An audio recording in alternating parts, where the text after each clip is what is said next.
Ladies and gentlemen, it is time. Grab a cold one, crank up the volume, and join the show.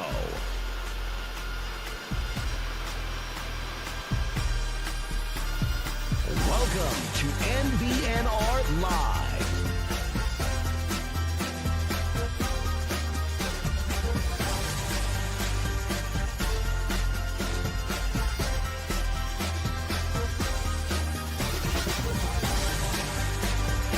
And here we go. It's no block, no rock. Hi guys. I know you're mad. I know. Come on in. The door's open. Take a seat. Post Minnesota Cornhusker counseling appointment. Welcome. You guys, someone was going to say something. Who was going to say something? We know that you're upset. Yeah. The sun came up this morning. The glare was bright driving to the studio. It was very bright. The glare was bright, but look, the sun came up. We're going to talk through everything. So everybody just be chill. It is another episode of Cornhusker Counseling where we talk about traumas and triumphs.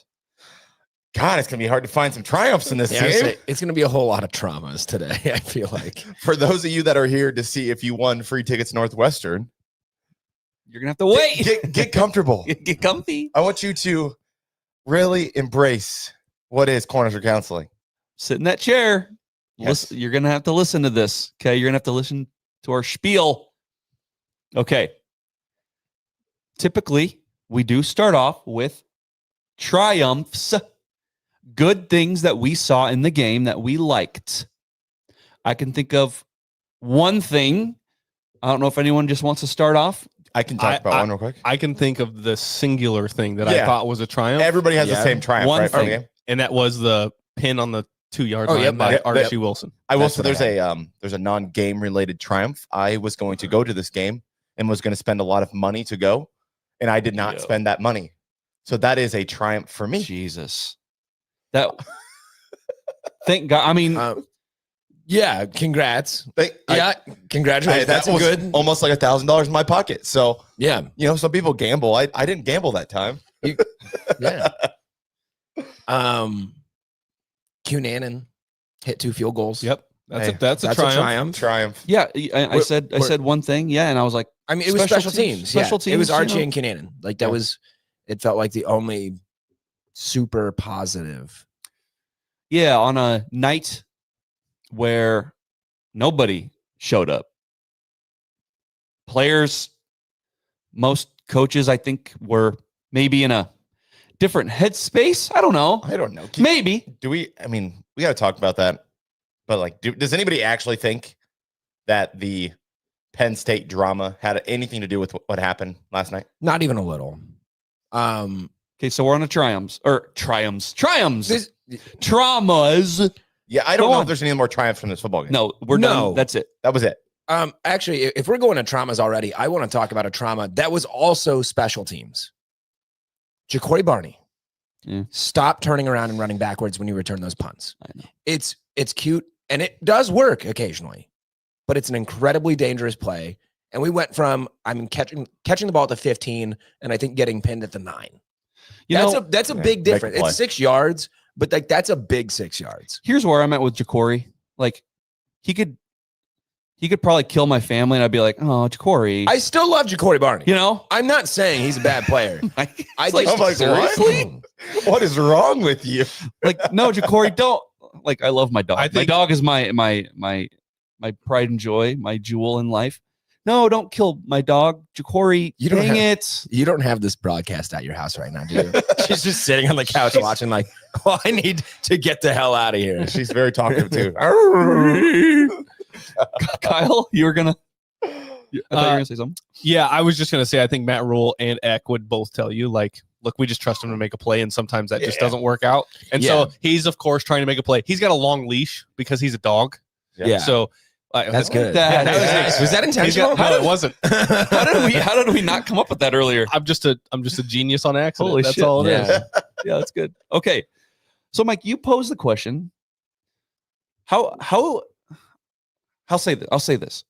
I hope it was a distraction. Me too. Because then you actually have an excuse for that piss poor performance. So PPP. Piss poor performance. At least if the Penn State drama was rattling around in your mind leading up. Because look, that was the whole thing this week. That was like the only thing we talked about. We said Minnesota sucks, which they still do. Yeah. I'm sorry, they suck. Yeah. What does that say about us? Maybe, I don't know. Minnesota sucks, and Penn State. Like, I hope it was a distraction because then you'd have an excuse.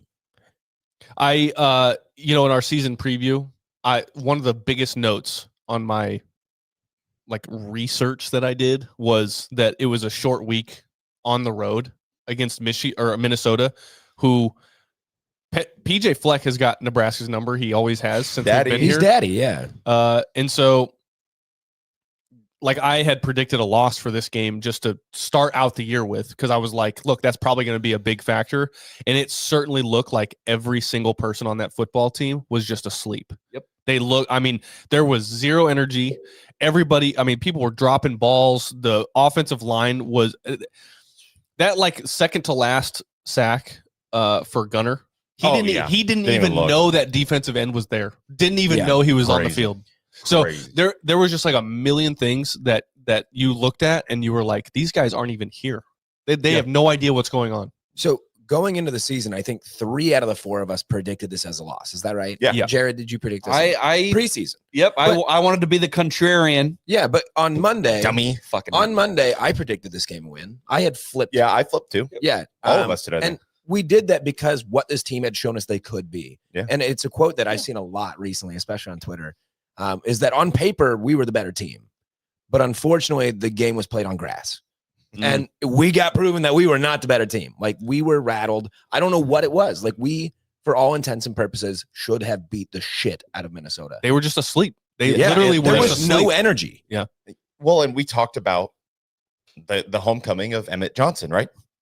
Emmett Johnson ran hard again. He did. He ran hard again. He had, at one point in the game, he had a 10-yard run, and then we followed that with 7 straight pass plays. I'm so confused on having a workhorse bell cow running back going back home, and this is a big game for him, means the world to him. And you did not pound the rock with him. I understood he got stopped a couple times. Still averaged 4.5, 5 yards a carry. Yeah, I'm sorry. You're going to get stopped every once in a while when your O-line is ass. So yeah, that is, I think, one of my biggest traumas was the play calling. I was looking for some sort of pattern or some sort of reason behind it. Kyle, on the first drive, Kyle texted, it's an EJ revenge game. First drive, pass, punt. Yeah. Yep. Where, what, why? It makes no sense. Well, okay, so, and this pairs with your trauma really nicely, is that all week we heard that they found something. They found something in the run game last week against Maryland. And it was okay, yeah, and this is the revenge game for Emmett. And they were going to be practicing this week at his old high school. And there was all this gimmicky stuff, right?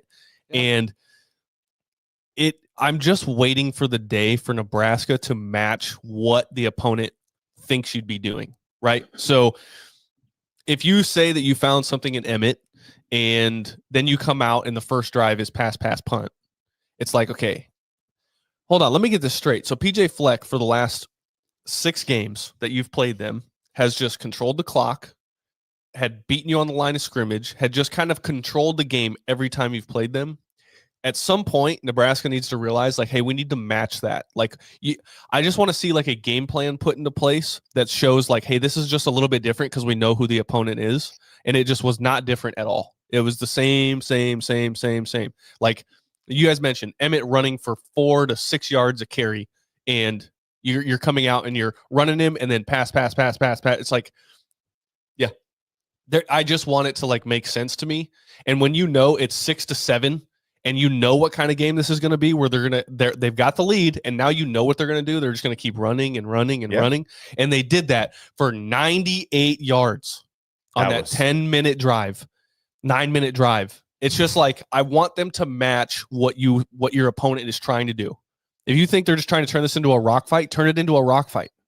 That was death by 1,000 cuts. Yeah. That 98-yard drive was the definition. I thought That was worse than anything that we saw against Michigan. Not even 100%. the worst It's thing not even close. That was the worst drive of the football season. easily.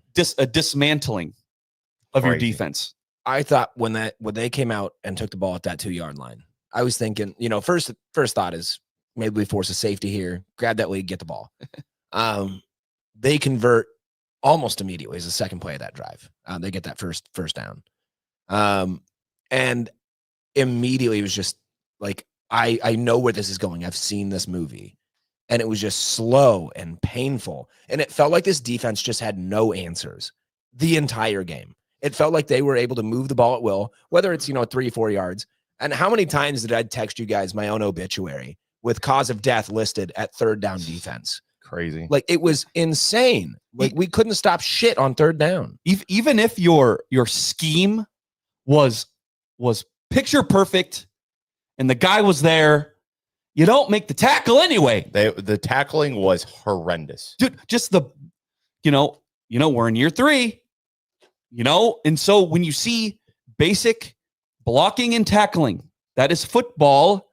I know people like to make football more cute than it should be, right? I am of the belief that every football game should be ugly, right? This is a game where people are pounding their heads. They're going to get CTE later in life. Okay, they're going to have major brain damage at the end of this because it's an ugly game. And so the basics of blocking and tackling. Minnesota put on a clinic against you. I'm in apocalypse mode right now. The basics of blocking and tackling. After UCLA, I said you have to give me some grace here because I am a fan. Okay, let me be emotional. After UCLA last year, I was like, I'm the only one that doesn't think that Matt Rule's going to work. That doesn't mean you should fire him. That just means I just don't think it'll work. And I'm having those feelings again. Am I crazy to say that I feel like the regression in tackling, like we had seen, I thought, pretty solid tackling so far. I mean, Michigan was not great. It's been getting worse. Yeah, each game. we're regressing. Yes. Every week right now. And what is going on? Like, we are, on paper, we're a good team. Right. What is going on? Are we sure though? Maybe we aren't as good as we thought we were. Maybe that's it. Maybe we're not as good. You said blocking and tackling. Yeah. Obviously, the largest elephant in the room, besides Dylan Rail, is the offensive line. Yeah. I mean, it was no Rocco showed big time. Yeah. Not sure what happened to him. They said he had to rush him to the hospital for his hand or something. Yeah. So that's not good. Tyler Knock, I've never seen him play guard before. Don't want to see that ever again. A huge trauma. Yeah, I mean, Elijah Pritchett yes, getting ejected. right. I came unglued. That's the dumbest I penalty thought I've ever seen in my life. I thought the flag on its own was like, I don't agree with it, but you know what? We'll figure it out. That's sissy shit right out of the gate. The unnecessary roughness, that's sissy shit. Like that happens on every single play. Right. That's what you're supposed to do. He's trying to get up. Yeah. Put him back down. So confused about that. Yeah. And then when it went into the targeting review, I unleashed a string of F-bombs that I will never exceed in my life, screaming at this TV about how that's just absurd to be reviewing. We watched the play over and over and over. It's not targeting. It's good leads blocking. with his hands, and his helmet makes contact, but it's because he jumped on top of him. Yes. I'm so confused. So he is, to my knowledge, I was trying to find this. To my knowledge, Elijah Pritchett is the first O lineman ever ejected for targeting. I mean, I've never seen it. He'll probably be the only one ever. Yeah, because it's not a thing. Because of course. Yeah. Because you're playing in a house of horrors that you just can't win. And it's just like, oh, okay. Well, and people will point to that call and they'll point to the non-holding call. The non-holding call where it was terrible. Okay, but here's what I'll counter. Okay. Let's just say Pritchett stays in the game. Let's say that Donovan Jones isn't held. Does Donovan Jones make the tackle? Probably not. I'm just going to assume no, because that's the way the game had been going. Right. Like, I'm sorry. I don't think he makes the tackle. And Elijah Pritchett, he's very good at run blocking. Yeah. But guess we weren't what? calling run play. Thank you. Yeah. Holgerson was allergic to the run. So listen, just inexcusably poor refs. You don't know the rule. Just say it. You don't know it. Nobody knows it. Targeting? Nobody knows Correct. it. Yeah, I thought we finally got a grasp on it. When what was it? When? Was it the Oregon game or something where the guy almost got decapitated and it wasn't targeting? Yeah. Right. And then we called targeting on an offensive lineman On a guy Who's just finishing a block. who pancaked the guy, and then he got back up and then he tried to pancake him again. And you called targeting. And then every time they bring Mike Pereira on the screen, oh God, he looks dumber and dumber. I want to fight Mike Pereira. He is literally the dumbest guy on television. There's a reason he's not a referee anymore, because he's the dumbest guy on television. Every time you think you get an understanding of targeting, you remember it was like that old insurance commercial. Like, oh, you got to be quicker than that. They just change the meaning every week. Just to figure out. I think they like to keep it interesting. It's terrible. It keeps the ratings up. That's terrible. it is Like that. Honestly, that crew. That is a suspendable offense. Yeah, I mean, That's terrible. my whole thing with the officiating was like, hey, I don't ever bitch about, and I tweeted this. I was like, I don't ever bitch about officiating when you're allowing 6 yards to carry No. and you guys are seemingly missing every first tackle that you're attempting. But then you start, I mean, you look at that crazy ass call against Pritchett. I mean, the unnecessary roughness was already kind of crazy. Yeah. And then the targeting on top of it. And then the hold on Donovan Jones to keep that 98-yard drive going. That was already kind of like, meh. And then when you've got the game is 6-7 and that little screen goes for 40 yards because a guy on the outside is held, it's like, okay, can we just kind of get a grasp on the game here? Like, if you're going to officiate it that way, like, let's try to get a grasp on it. And if you're going to call it one way, you got to call it the other way. That's the only time I'll ever bitch is like when there's just some crazy shit going on by the refs, and then it finally happens to you, and it's a no call. And it's like, okay. Yeah. And it's in such a tight game. All those calls are huge. So that defensive holding, though, too, on like the fourth down, like maybe but it was a bailout. It's a bad throw. Yeah. Like, it's just one of those things. It's a situational thing. You can't call that. You can't give a team that is already just absolutely dominating the game. You can't give them more opportunities. Yeah. And so, It's bad. Mike, you said exactly where I was going to go. It's like we can sit here and absolutely criticize what this crew did. Because I felt like it was horseshit. Yeah. But the team sucked. Yeah. team sucks. They're terrible. Those penalties didn't beat us. no. Minnesota beat us. Okay, thank you for saying that, because it's just, why does it just feels like whenever we play Minnesota, right? They got piss, they got vinegar. Oh yeah. God, they love beating us. PJ Fleck, They stormed the field. they love it. And oh my God, why do they always just come out? And I guess it's a personal slight that PJ has. He'll butter us up, whatever. Yeah. But when it comes time for game day, my God, those guys just love beating our ass. I'd bet $100 he's always the one that's on the anonymous coaches comments or whatever. Yeah. He's like, all bus team, they're really, really good. Oh, yeah. Yeah. And then You want to hear a sad stat? Yeah. Oh, God. Coming into this game, Minnesota averaged 3.3 yards a carry. They ranked 127th in the country. They were the 9th worst rushing team in the country. In that game, Darius Taylor averaged 6.5 yards a carry. Yeah. As a team, they averaged almost 6 yards a carry on this defense. Yeah, and listen, I am of the notion every single game where it's like you have to make them one-dimensional, and we've been doing that against like these quarterbacks that seem to be this hybrid. Like, okay, if you shut down the run or shut down the pass and make them beat you one way or the other. And the problem with that is you try to do that against Minnesota, but then Lindsey comes out and he looks like a Heisman contender. Yeah. He's hitting those fade balls that Dylan can't seem to make. He's hitting the crossers. They had a great game plan for that. So when you were sending people and trying to load the box, then the crossers were killing you. You're missing tackles. I mean, it was a perfect game for Minnesota, and it was the worst game for Nebraska. So why can they do that? Why I don't know. Why can Drake Lindsey, who is he doesn't have the talent that he has isn't in Dylan's pinky, right? That's what we've been told. Right. He's not nearly as good as Dylan, but he's making all the throws, right? And then maybe that's the Holgerson thing where maybe he's not calling the crossers. So why can they do it? Dylan holds the ball too long. Do we hire Minnesota's coaching staff? Is that what we do? Probably not. But I'm just saying, like, it wouldn't work here. How come they can do it? I don't know. You know what? You know why? Because they would come here and they would just forget how to football. Yeah. I think that's what happens when you come here is you make things so much more complicated than they need to be. What I'm really concerned about is, Mike, your stat about Minnesota was, would you say 119? No, 127th. 127. Yeah.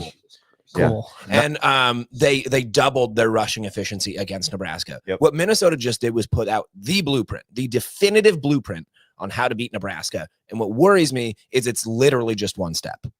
Run the ball. Dude, that's just it. If I'm on offense, okay, and we got the pink shirts on the other side. Yeah, pink shirts. They wear the pink and it just lines up. Oh, they were pink. Haha. They're soft. They did the pink a disservice, if anything. Well, I hate the numbers were red, right? Like I am being genuine. Yeah, I am they're colorblind. red. Yeah. Why did we do pink helmets and not pink jerseys? I thought it looked cool. You just lost. Yeah, you look like care. shit. Yeah, I don't care. If you're gonna do it, you better win. It felt really weird. As the game started, I had to explain to my wife what surrender whites were, and she was like, "Why do you call them that?" I said, "We lose every gosh darn time." We don't, but most times a lot. I mean, look, Nebraska's lost a lot of games in all kinds of uniforms. So the whole trauma of everybody on social media, like the surrender whites and all this other, it's like, okay, well, we lose a lot of games in whatever uniform we're wearing. You want to call them surrender reds too? Yeah, jeez. But no, like run the ball, right? If I see Marcus Buford on that side, of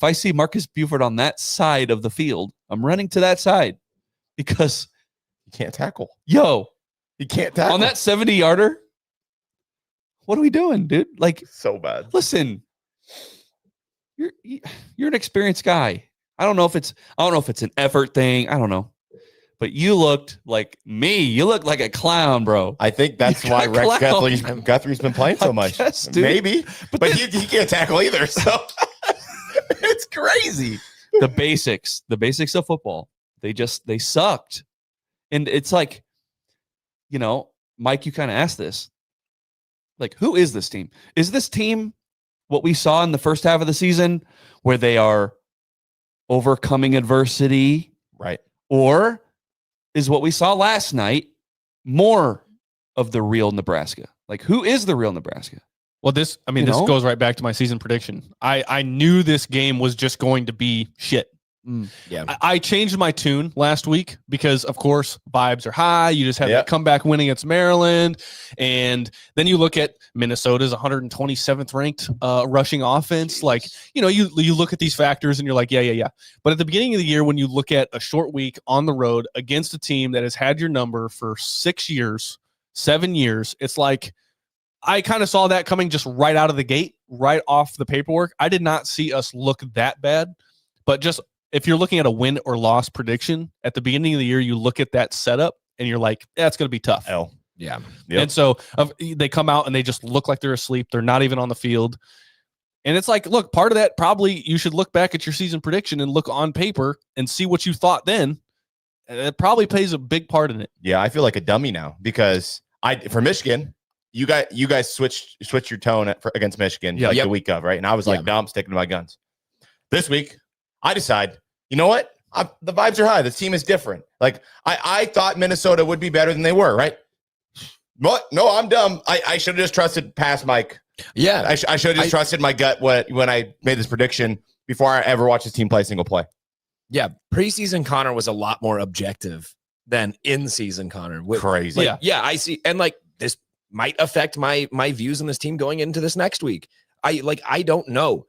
I genuinely I feel like I had a better understanding of the team when I hadn't seen them. Yeah. Okay.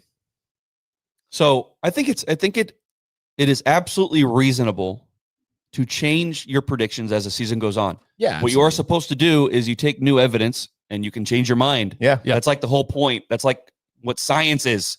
Okay. It's taking evidence that you get and maybe you come to a new conclusion. Dork. Okay.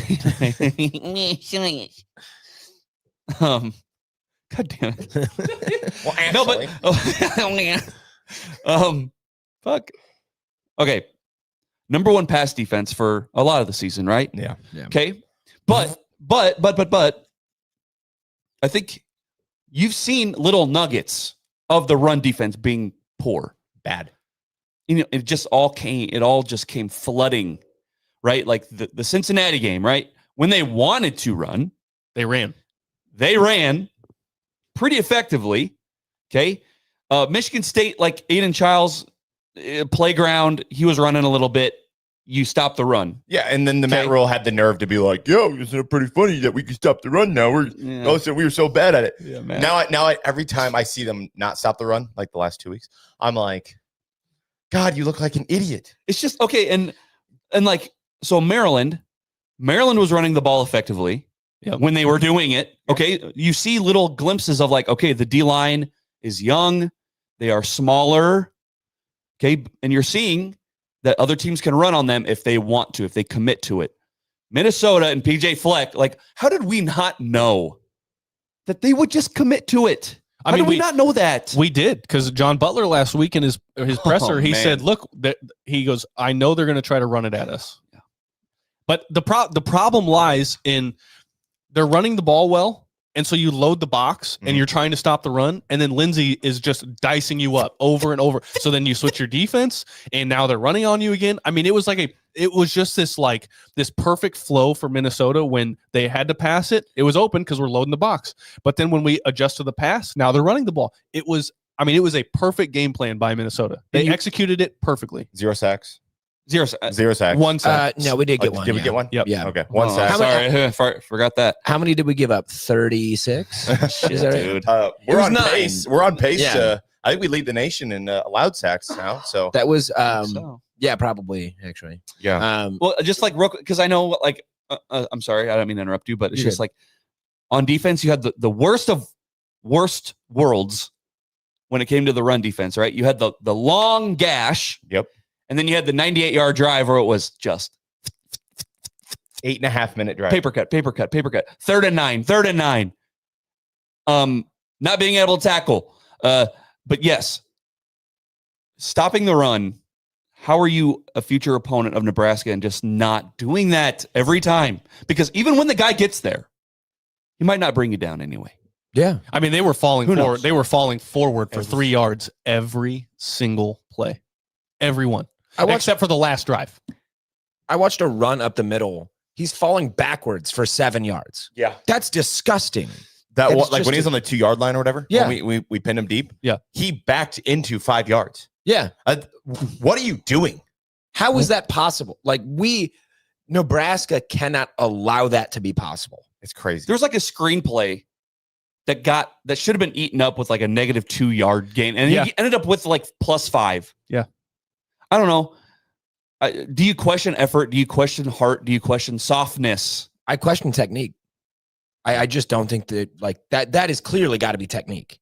Like what was their yards after contact on that game? Was it like 40 billion? I mean, it had to be a lot. Yards after contact, like when you hit that guy and he's 4 yards behind that line of scrimmage, put him on his ass right away. I don't care how you do it. You need to put him down. I don't want to see this throwing shoulder shit. We saw that a lot in the previous administration, staff, whatever you want to call it. Shit show? Yeah. We saw a lot of this, like, I'm going to throw a shoulder and try and make a big hit. I don't care for flashy. I don't want to see you on Sports Center. What I want to see is in that win column. You know what I want to see? God, Connor, you're just really good. You are the Gary Payton to my Sean Kemp. ESPN, right? You know, I'm like in my living room. I probably had a few toddies or whatever. And I just look at the bottom ticker, 25 Nebraska, 6. That's crazy, man. Minnesota, 24. What the? No turnovers. Yeah, you didn't. No turnovers. I just remember saying to myself, I was doing the roller coaster and I asked them, I go, is this what you want Nebraska football to look like They looked like a soft team, and it sucks because it's Met Rule year 3. And we shouldn't be saying that they're soft. We talked last week. It was last Monday when Nebraska got that 25 ranking, or last Sunday maybe. We got that 25, and we talked about, the last time we were ranked was technically last year against Illinois. We were number 22. 22, yep. Playing Illinois last year. Yep. How long did that rating last? A week. 1 week. Yeah. Yeah. I like the number, but is it a mental thing, And does the number mean anything to you anymore? It shouldn't. If we can't keep it, it means nothing. No, it doesn't mean anything to us because we've seen them just, lay an egg whenever they get the number. Yeah. And it's always in the high 20s, as it should be. Yeah. Because you're going to drop out the next week. It means nothing to us. But you get to the national perspective. Oh, they get ranked. Oh, what do they do? They suck again. Duh. Yeah, the people that decide your fate, those are the people that matter. And that ranking matters to the people that matter. Yeah, that's the best way I can put it. Yeah. I don't know. And maybe it matters to the team because then they just whenever they get that number. To your guys' question about yards after contact. Jeez. Yeah. Darius Taylor, who had 148 yards and 1 touchdown. He had 125 yards after contact. Gross. Wait. So he had 148 yards total. He had 125 after contact. That's disgusting. Every time he touched the ball, he broke a tackle. Yeah. That's what that means. Every single time. If that number is not written on a billboard in that fucking locker room right now, write that number. Look at what you did. Or didn't do, I guess. What you did. How do you handle this moving forward, though? Do you just scrap this game? Do you just throw it in the trash? Call it an anomaly and move on. As a fan or as a player? As a coaching staff, what are you going to watch on film? As a coaching staff, I remind them of this game every single day. Every single day. They maybe it's harsh. They played horribly. That was terrible. And they need to be told that. And they need to figure it out. They need to figure it out. They need to be reminded of this. I don't like the attitude of just forget it. We'll move to the next week. No, you need to know. Northwestern's going to come in here this Saturday. They're going to be confident. And by the way, for those of you that are in here waiting to figure out if you won free tickets to that game, we're going to do it at the end of the show. Northwestern's going to come in here and they are going to run every play. Why wouldn't you? Why would you not? Dude, why would you not? I'm not going to say that I watched the Northwestern Penn State game, but I think it's safe to assume they probably ran the ball against Penn State. I don't know. Maybe Kyle can look that up. I don't know. But Northwestern's going to come here. They're going to be confident. Oh, yeah. They just went to Happy Valley in front of 108,000. Got a guy fired. Memorial's not going to do nothing to them. No, they don't care. And you know why else? Because we're going to be sleepy time. I don't know. All the fans are going to be on their asses, maybe except for Mike. I don't know. Mike will be waving his fucking shirt. He's going to be shirtless waving it. I think after getting punched in the mouth by Minnesota and the ribs and just every part of my body getting punched by Minnesota, I think the Huskers, the fan base, I don't know about the team yet. I expected them to come out very energetic against Minnesota, but I think the fan base might be angry enough to make it loud. I hope that's the case. It'll be loud, but it's one of those things. It's a type of game that you have to keep the fans engaged in the game. Absolutely. Give them a reason to be loud, right? The fans are going to do what they always do. They're going to show out. They're going to wear red. They're going to do all those things because they're the best fans in college football. But everybody has right now. We're all scratching our heads. What is this team? Who is this team? Are you what just happened yesterday? Or are you the team that we saw the first 6 games? What is this team? If you come into this Northwestern game 6-1, is it easier to keep the fan base engaged than you are at 5-2? I know that's a very small difference in number, but the difference in performance is pretty stark. Should we storm the field again if we get to 6 wins? That's what I'm starting to wonder again. Do we do this every time we make a bowl game now? Because I am pro storm the field even if you lose. I'm sorry. I got storm that puppy, as they say. I got a text. I guess I didn't see it because the second the clock ticks 0, I didn't want to look at a TV anymore. I got a text about did Minnesota storm the field yesterday? They did. Yep. Yeah, but I just attributed that to it's Friday night. the college students are drunk. Who cares? They're having fun. I don't think it was a, yay, we beat Nebraska. It wasn't that. It was, hey, we can storm the field. Okay, cool. Like, they let us do it. Woo! Sweet. I want to rub PJ's bald head. Is that good? Is that good luck? Like at UNL, there's the mammoth that you touch his foot Maybe. right before a test. Maybe. I don't know. Touch PJ Flex head, you win the lottery. Okay, you know what, guys? Okay, how many minutes are we at? We are at 37 minutes. And not one word of our quarterback yet. No, I think it's about that time. This is the time. This is the time. So what are we going to say? Dylan Raiola What? has to get rid of the ball faster. I don't know how we're going to do it. Maybe he just can't do it. Maybe he doesn't have the ability to do it. Well, he cannot press us fast enough. I don't know what it is. I don't know if the offense is too complex for him. The amount of times he held the ball and took a sack in that game, or got so uncomfortable that he had to try to scramble out because I just don't know. Why is there not quick hitters? I don't know. But Dylan Raiola was a huge trauma in this game. Huge. Listen, Huge. What I'll tell you is the conversation between, like, is it the quarterback's fault or is it the offensive line's fault? Is if I am a quarterback, or if you look at any quarterback in any game, and every single game you're going to get hit at least 5 times, that means your wire, your fuse is a second long. Mm-hmm. So he's trying to process the entire check down list in 1 second, and then he starts getting jittery. And so it's like, This is something we've said when we were facing Aiden Childs, when we were facing Bryce Underwood, is you have got to get in the backfield and hit him early, because then that makes his fuse hard. This long. Hard.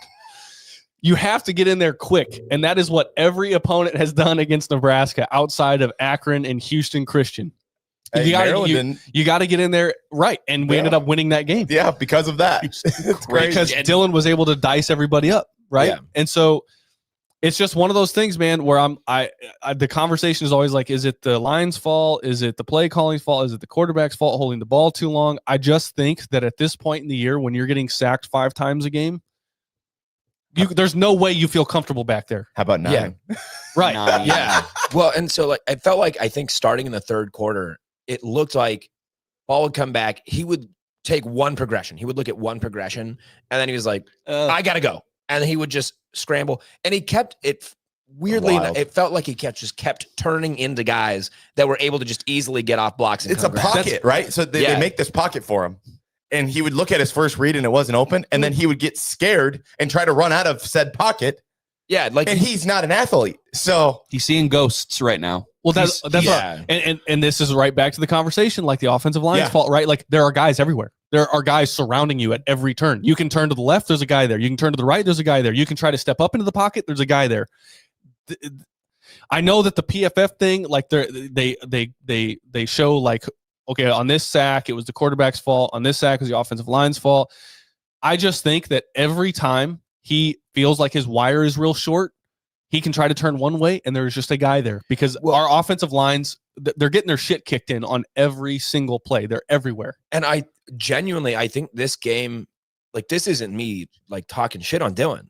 I think he was maybe a little bit confused because all season we've talked about one major issue, and it's pressure coming from that left tackle.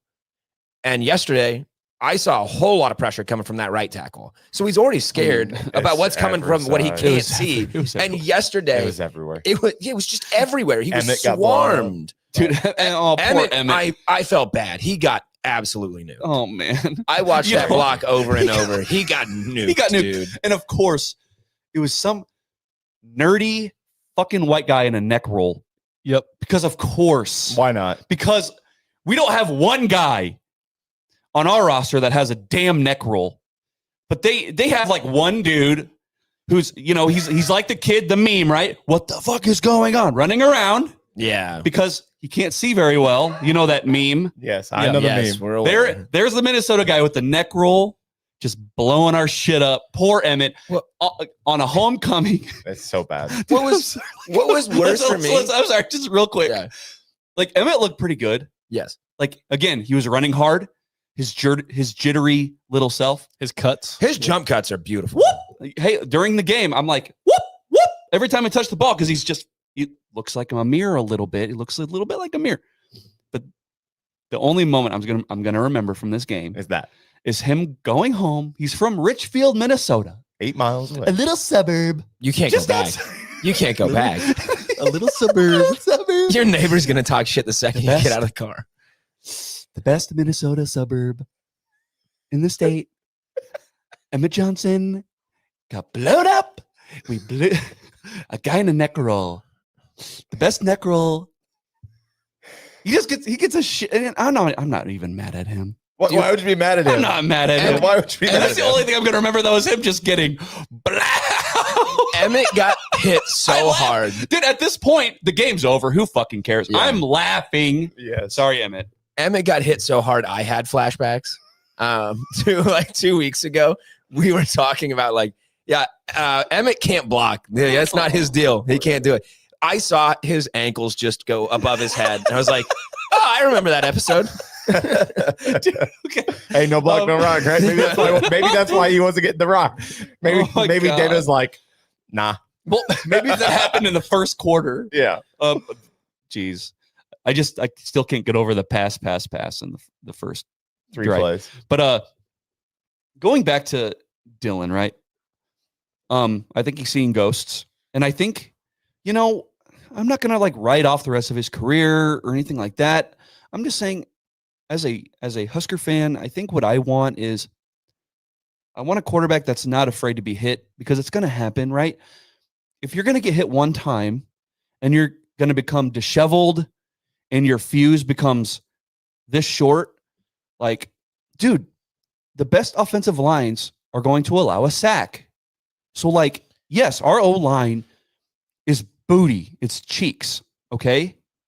I'm not denying that, but we have to have a quarterback that's willing to be hit and not mind being hit every once in a while. Okay. While I do agree with you, if that was the case where you just assumed hey, I'm a quarterback, I'm going to get hit once a game or early, right? Once I'm going to get hit. Yeah. I think Dylan will take that. I think he will take that. But when it is blowing up in every direction around you, that makes you feel like you can't put the ball in danger by dropping back. That makes you feel like you can't roll out and try to make a play. That makes you feel like if you step up, you're going to get blasted by some dickhead in a neck roll. Yeah. I think that Dylan is a good quarterback. I think that if you look at the offensive line and you think you're going to get hit from every direction. I mean, there was at one point he's trying to scramble out and he's running the ball in his hand. And the guy comes up behind him. I don't know how he doesn't fumble it. Yeah, I know exactly what you're talking about. I don't know how he doesn't fumble that. But, I mean, literally every spot in that backfield was not safe. There was not one safe part of that backfield at any point in that game. Suffocating. Yes. They suffocated him all damn game. Well, the other thing, too, is you say that he was afraid to maybe put the ball in danger. But, dude, he's an anomaly to me, because I feel like he's deathly afraid to turn the ball over, so he won't fire it in when a guy is open for 0.2 seconds. Sometimes I refuse to believe that nobody's ever open. There has to be somebody open down there. Well, in the Fox broadcast, you really couldn't see the outside. Yeah, it at was all. weird. I don't know if that was just me, but the camera angle. No, you're right. I couldn't see the guys on the outside on every play. God, Tim Brando, I'm Dude, blaming Tim Brando. Miserable. I had it on mute, so I don't even know. Lucky you. I just saw Twitter, Tim Brando. I'm like, who cares? Yeah. Mute. I don't know that I agree that he's afraid to make turnovers. You saw him do a diving flip. You saw him do a left-handed pass. I think he's just trying to do whatever he can. Well, that's why I say he's an anomaly, because I feel like get rid of the ball, right? Be the 5-star. Trust your receivers that you brought in from the portal. Get rid of it. But then he's doing the Michael Penix left-handed thing. That was weird. And then, he's doing the whatever that falling was forward. Ugh. So then you're putting the ball in danger, and I get it. That's instinct taking over. Mm-hmm. And it's just I gotta do something, right? Yeah. But I don't know what to make of him. Is he afraid to make turnovers? Is he kind of careless sometimes? I can tell you what to make of him. It's just he feels like he's got no time. Well, and that's it. And that gets us to the conversation. And I think we need to maybe take that for Monday. But I don't know if it's a chicken or an egg thing, right? It's is it Dylan? Is it Donnie? But the problem is their last name is both Israela. So there's an issue, and it's a Raiola issue. And I don't know if it's Donnie. I don't know if it's Dylan. The Raiola issue. The Raiola issue, though, Oh man, it is a problem. And I know Matt Rule is talking about he needs more money for his NIL collective and this and that, but like this is year 4 of Donnie. And Minnesota is not more talented than you. Like on paper, you have better players in Minnesota, and they manhandled you. So I think we're almost at the end, and I don't know how that's going to go. I don't know. Like, how do you have that conversation? That the offensive line coach has been, his nephew is the starting quarterback at Nebraska, and he's getting his nephew killed. And if you do anything to slight the Raiola family, who's they're all gone. Who's going to come stomping into your office? Dominic. Dominic. Yes. And then Rule's going to go, why are you in my office? You should be in your brother's office. Yeah. Like it's kind of ironic that, you know, when the Raiolas became more involved in this program the past few years, it's like, could they save it? Now it's like turning to, is it going to be an albatross around your neck that's going to hold you back from making the changes you need to make? It's a very interesting conversation.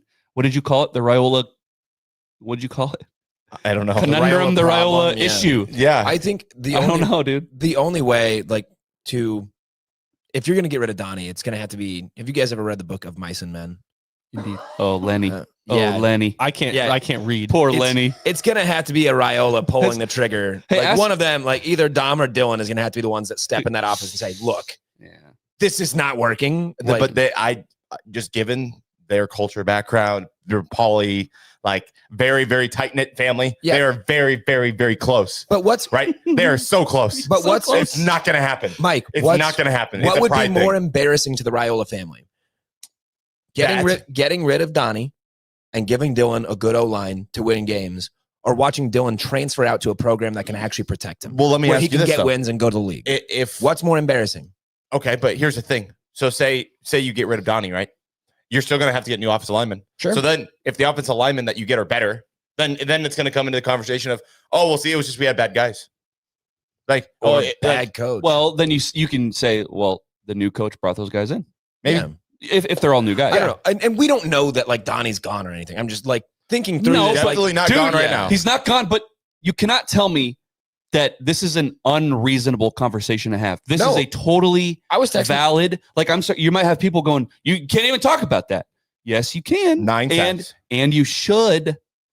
It's okay. Game wasn't even over, and I was texting about this. Speaking of books, we're reading Animal Farm. Yeah. Okay.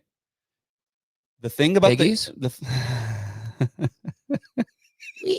we're gonna draw some of those names later. No, no. very soon, actually. 5 minutes. Oh, just 5 chill. minutes. Just chill. Your mic's getting all antsy over here. One of the main themes of that novel is you should question things, because if you don't, you will be taken advantage of by those in power. It's okay to question things. Going to during our episode on Monday, we had mentioned that Raiola Rule, they sound the same. Rule put the Buffett bat signal out, right? We need money. If you're a fan or a booster and you see this, you're wanting to give more money to this. This is what it looks like against Minnesota, whose NIL is, how do you want to describe their NIL? Not good. Probably not good. No, You have This to is what- assume we've got more. I'm giving, we definitely have more. ours is already, I mean, it's way better than Minnesota's. Why am I giving more money when you look like that? Why should I trust you with a $40 million roster when it looks like that against a Minnesota program who's down and their NIL sucks? If I'm a massive donor, I want tomorrow on my desk an itemized receipt like I went to a damn Hy-Vee. Where are you spending my money? No, that would be CVS. Yeah. Like, where is this money going, and why is it not showing much of a difference? Yeah, Oh, but it's Mike, a conversation we're definitely going to have. but Mike, weeks 2 and week 3 were so great. Who gives a shit? Right. Why am I getting my shit pushed in by Minnesota? That's a Worst. game that should not have been close. Mikey, this last week, not you, Mike, talked about when we went into game predictions. His exact words, I watched the clip this morning, was Minnesota is not good at football. They're simply not good. They're fools. Yeah. Ooh. Yeah. We look like the fool. Yeah. Yeah. Do you remember too? He said, I sat in that chair and I was like, I don't think Penn State would call Matt Rule because I don't think he's an elite coach. Did that look like an elite coach last night? Nope. He got coach circles around him by PJ Fleck. Did that look like an elite coach, one of the top coaches in college football? No. Does that look like it's funny? We go from leaving. Don't leave us, please. No, don't leave. He goes from taking the Penn State job to possibly being on the hot seat if things don't go well next week. I don't have Matt Rule on my hot seat right now. I still want Matt Rule here. Matt Rule- 100%. No, Matt Rule could go 5-7 this year. He could not win another game the rest of the year, and he's still not going to get fired. Just telling you that now. It's not going to happen. It's okay to say he's not on the hot seat, but it's okay for me to say I just don't think it's going to. While I'm sure we're going to have a whole offseason to discuss Oh, yeah. our New coaches. our Timmer rating. Yes. I don't want to make any comments on it right now because I don't feel strongly one way or the other. I don't either. But what I will say is that was PJ Fleck's 7th ranked win at Minnesota. And Matt Rule has not won a game while being ranked at Nebraska, and he has not won against a ranked opponent while being at Nebraska.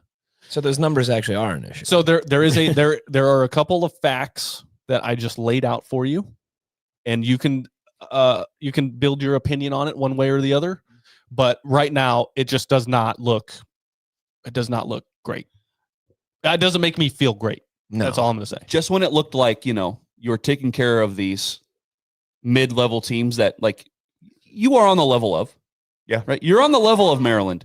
You're on the level of Michigan State on the field. Like, yeah, we thought we were taking care of this, And, maybe it's one thing if you lose by 2 against Minnesota and it looks better, but like the way that it looked, There's nothing just good. straight up bullied, man, against a team that is on your level. We thought we were taking care of this. So that's why, like, I'm asking, who are we?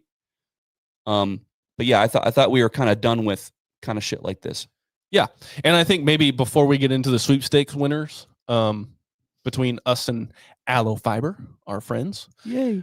is maybe the prescription for the week is to remind yourself that the narrative coming into the season and the preseason picks, at least for the three of us, was that we were going to go into Minnesota on a short week. It was an away game against PJ Fleck, who's got your number, and it looked that way. Like it looked like we were just asleep. We were tired. Maybe the short week didn't go well. Whatever the case might be, that was something that I said at the very beginning of the year before I'd seen a down of football by Nebraska or Minnesota. And so for me, while shocking to watch, was pretty much right in tune with my 100% right now preseason preview. Same here. I So- hate that it's 100%. So that is your prescription. Just remind yourself. It was a short week, Short week back-to-back road games. against PJ Fleck, Yeah, which against clearly that. he is a good coach. As much as we hate him, he is a good coach. So, yeah, I think that's your prescription for the week. Yeah, we're 5-2. Yep. It's not bad. It's not 3-9. That's for sure. yeah, I'm still happy. Yeah, it's I'm not still 4-8. happy. I'm less happy after last night, but I'm still happy. We're 5-2. Just don't get stuck at 5. I know Matt Yeah. Rule likes the number 5. For whatever reason, He's 1-10 1-10. when he has 5 wins. So let's not do that. Let's not make things interesting. Yeah, Please. if we lose to Northwestern this week, What? It'd be tough sledding. What, Mike? What? It's not That- looking good. That Say it. prescription is going to have to get pretty strong. I don't think we'll win another game But if we lose to Northwestern. But Northwestern beat Penn State. I don't care. Right? I don't care. If we lose to Northwestern this week, I don't know if we'll win another game. Vacuums, people. Every game is a vacuum. I get it. That's right. I get it. Thank I you, get it. Kyle. Thank you, Kyle. Bring me back to earth. Vacuum. Okay, let's do our sweepstakes ticket giveaway for Aloe Fiber. We're giving away 6 tickets, 3 lucky winners. Kyle, do you want to talk a little bit about how we did this? Maybe, everything from start to finish. Yeah. Okay. So I would imagine, and I don't know this for sure, but we must have had 500 entries into this across TikTok, Instagram, Facebook, Twitter. I mean, like everybody just kind of came out of the woodworks. There's a ton of people. So what we did is we took like 45 to 50 entries in a random selection off of an app that pulls comments off of each post.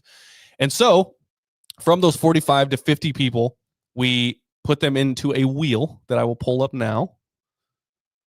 And this is kind of the championship round here. Okay. So these are like the next round of the people that were selected. Everything completely random. I will go ahead. And are we ready? Yeah, let's do it. Are we ready for the first winner? Yes. And all these people had to do 3 things. Just to remind you guys. Yeah. They had to share the post, tag a friend, and follow No Block, No Rock and Fiber. So if you did not do those, you are not in this draw. You are not part of the 500 plus people that actually did that. So I just want to make that clear. Yep. But with further ado, spin that wheel. Okay. I'm excited. And Here we go. I can't win. It's got a little. It's got a little I like sound. that. Okay, our first winner is. Ooh. All right, it is Aubrey Stromberg, and we'll have to figure out where that actually came from. I think that's Instagram. So that is our first winner, Aubrey Stromberg. Aubrey Stromberg. Hopefully you are watching us, Aubrey. Are you putting that in your phone? Aubrey's jumping up and down in the living room right Aubrey, you won 2 tickets with VIP hospitality to the Northwestern game this Saturday at Memorial Stadium. Congratulations. Aubrey, don't be quiet. You have to yell. You have to be loud. Yeah, is that a condition we can put on these? You No sitting. You must wear red. You must be loud. Okay, here is the second winner. I really do like these sound effects. This is great. It makes good podcasts. And the next one is Shaver Man. Shaver Man. Shaver Man. That's not Vincent, is it? No. that would be funny. Wouldn't that be something? Shaver Man. That must be an Instagram thing. I'm assuming. Either that or Twitter. Yeah, it TikTok. wasn't Twitter, I don't think. Shaver Man. Okay, and the next. The last winner is Yeah. Imagine getting picked last for this. Gotta feel real good. Nicole Brianna 16. Nicole Brianna 16. Look at that. What do you think the 16 is for? I don't know. Maybe the year that she created the account. I don't know. Okay, so those are our 3 lucky winners of the sweepstakes that we did with Aloe Fiber. We appreciate Aloe Fiber for joining in on that and kind of partnering with that. Yeah, it was a lot of fun. I'm sure we'll have more. Yeah, well, I hope we get to work with Aloe more in the future. But shout out to Aloe Fiber. They were awesome. And shout out to the 3 lucky winners that you guys get to enjoy Nebraska, hopefully playing better against Northwestern. You know what I should have done? I should have went to every social media platform that we have, written down how many followers we currently have, and then see. Oh yeah, how much that number goes down. Yeah, right. Now that we've done the giveaway. Yeah. No, I think as it'll soon be as we fine. get off I air. think it'll be fine. That's why we have to put out #content. Yeah, it is what it is. Anything else before we wrap up this I would say session? We will see all of you listeners on Monday, 6:00 from our normal scheduled podcast appointment. Do we have a guest, Mike? No guests. Are you sure? I'm positive. You're not going to whip one up Nope. No guests. 5 minutes before? Hey, we got this guy. It will be the 4 of us rehashing what the heck happened yesterday. Hey, I saw this guy walking around Spaghetti Works. Do you want to be a guest on our show? There's a guy in Don and Millie's drive-through. Hey, come on, NBNR. Thanks, Mike. Who's this guy? I'm pretty sure our last 2 guests were pretty. You're right. Yeah, they were. Pretty good guests. I know. Yeah. I'm just giving you shit. Okay. Yeah, we'll see you next week, next Saturday, Sunday for the counseling appointment. Okay. We do so many episodes now. It's a lot of time. So post Northwestern counseling appointment next Sunday. We'll see you then.